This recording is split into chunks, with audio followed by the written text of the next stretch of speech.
ETF index mutual funds నేర్చుకుని stock మార్కెట్లో రాణించాలనుకుంటున్నారా? వెంటనే ఈ నెంబర్కి కాల్ చేయండి.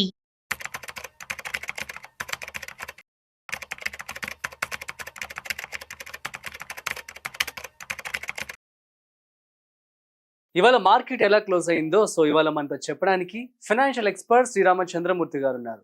వారి మాటల్లో అడిగి తెలుసుకుందాం. హాయ్, హలో, నమస్తే, వెల్కమ్ టు సుమన్ టీవీ. నేను మీ రాజీవ్ పసుపులేటి. హాయ్ సార్, నమస్తే. నమస్తే రాజీవ్ గారు. యా సార్, ఇవాళ మార్కెట్ ఎలా క్లోజ్ అయింది? ఇవాళ నిజంగా ఒక వెరీ గుడ్ డే అని చెప్పొచ్చు అండి. పోనీలే, చాలా రోజులు చాలా రోజుల తర్వాత అది ఎవరు ఎక్స్పెక్ట్ చేయని రీతిలో ఇవాళ 1.3% నిఫ్టీ కానీ సెన్సెక్స్ కానీ పెరిగాయి. సో అన్ఎక్స్పెక్టెడ్ అనమాట. యాక్చువల్ గా లాస్ట్ 3-4 days నుంచి కూడా మార్కెట్స్ హెవీగా ఫాల్ అయిపోయి చాలా ఇబ్బంది పడిన వాళ్ళందరికీ మంచి ఓవర్ట్ వచ్చింది. సో ఇప్పుడు నిఫ్టీ వచ్చి 300 points ఒక రోజు పెరగటం గ్రేట్. సో 1.29% పెరిగి 25,112 దగ్గర క్లోజ్ అయింది.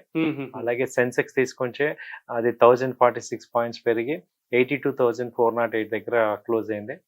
సో అలాగే బ్యాంక్ నిఫ్టీ కూడా 675 పాయింట్లు పెరిగి 56,252 పెరిగింది.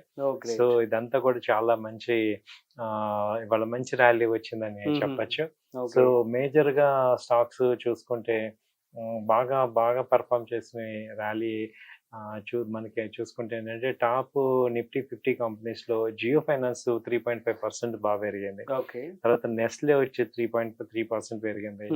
భారత్ ఎయిర్టెల్ 3% పెరిగింది. M&M 2.7%, ట్రెంట్ 2.1%, అలాగే HDFC లైఫ్ వచ్చి 2.5% పెరిగింది. రిలయన్స్ చాలా రోజుల తర్వాత 2% పాజిటివ్ ఇచ్చింది. సో ఇవి బాగా పెరిగాయి. అలాగే పవర్ గ్రిడ్, శ్రీరామ్ ఫైనాన్స్ 1.7% అలా వచ్చింది. సో ఆల్మోస్ట్ నిఫ్టీలో 50 stocks లో ఓన్లీ 6 stocks వాళ్ళ మైనస్ లో ఉన్నాయి. మిగతా 44 stocks మంచి పర్ఫార్మెన్స్ చేసాయి. సో వర్స్ట్ పర్ఫార్మర్ ఇవాళ ఏంటంటే హీరో మోటార్స్ 1.75% అది ఫాల్ అయింది. అలాగే దాంతో ఆటో సెక్టర్ బజాజ్ ఆటో కూడా 1.69% డౌన్ అయింది. తర్వాత పెద్ద డౌన్ ఏంటంటే ఓఎన్జీసీ 0.3% డౌన్ కాబట్టి పెద్ద ఇది కాదు. సో ఆల్మోస్ట్ అన్ని సెక్టర్స్ బాగా పెరిగినాయి. సో ఇది ఏంటంటే ఒక రకంగా పెద్ద బూస్టింగ్ మార్కెట్, ఇండియన్ మార్కెట్. ఎందుకంటే వరల్డ్ ఎఫెక్ట్, ఈ యుద్ధం ఎఫెక్ట్ ఇండియా మీద పెద్దగా లేదు. అంటే ఇండియన్ ఇన్వెస్టర్స్ కానీ ఇండియా మీద ఇన్వెస్ట్ చేసే వాళ్ళందరూ కూడా ఇది పెద్ద పట్టించుకోవట్లేదు అనేది మనకు అర్థమవుతుంది. సో రానున్న రోజుల్లో ఏంటంటే ఇన్వెస్టర్స్ అందరికి కూడా ఒక కాన్ఫిడెంట్ గా ఉండొచ్చు, పాజిటివ్ గానే ఉంటుంది. నెక్స్ట్ వీక్ కూడా బాగానే ఉంటుంది అని చెప్పచ్చు.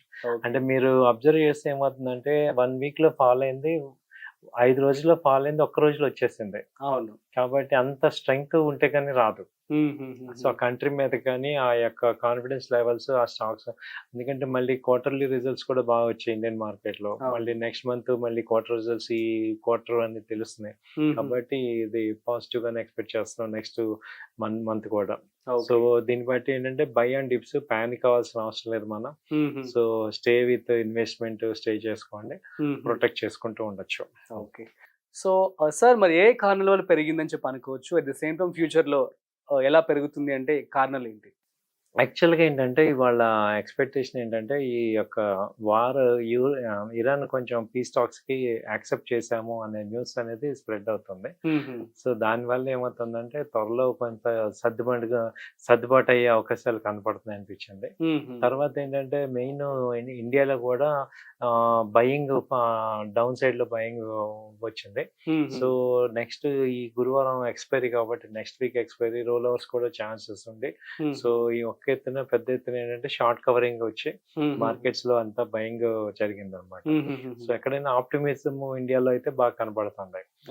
సో సెలెక్టివ్ సెక్టర్స్ అన్ని కాకుండా మొత్తం ఆల్ సెక్టర్స్ పెరగడం అనేది మంచి ర్యాలీ వచ్చింది. ఎందుకంటే ఐటీ పెరిగింది, బ్యాంకింగ్, రియాలిటీ, తర్వాత ఈ సిమెంట్ స్టాక్స్, తర్వాత ఆటోమొబైల్ స్టాక్స్, ఇవన్నీ కూడా బాగా పెరగటం అనేది ఏంటంటే ఆల్ రౌండ్ బయింగ్ అనేది కనపడుతుంది మార్కెట్ లో. ఇది ఇంకా మొమెంటం కంటిన్యూ అయ్యే ఛాన్సెస్ కనపడుతున్నాయి. అలాగే గోల్డ్ రేట్లు తగ్గటం.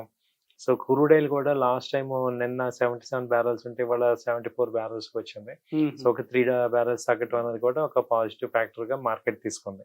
అండ్ మోర్ ఓవర్ ఇది వీకెండ్ కాబట్టి ఇక ఫ్రైడే వీకెండ్ కాబట్టి కొంచెం పాజిటివ్ క్లోజ్ అవటం కూడా ఒక రకంగా పాజిటివ్ అన్నమాట. Super sir, thank you so much. So guys, ఇది ఇవాల్టి మార్కెట్ అప్డేట్స్. సో మరొక ఇంటర్వ్యూతో మళ్ళీ కలుద్దాం. అంతవరకు చూస్తూనే ఉండండి సుమన్ టీవీ.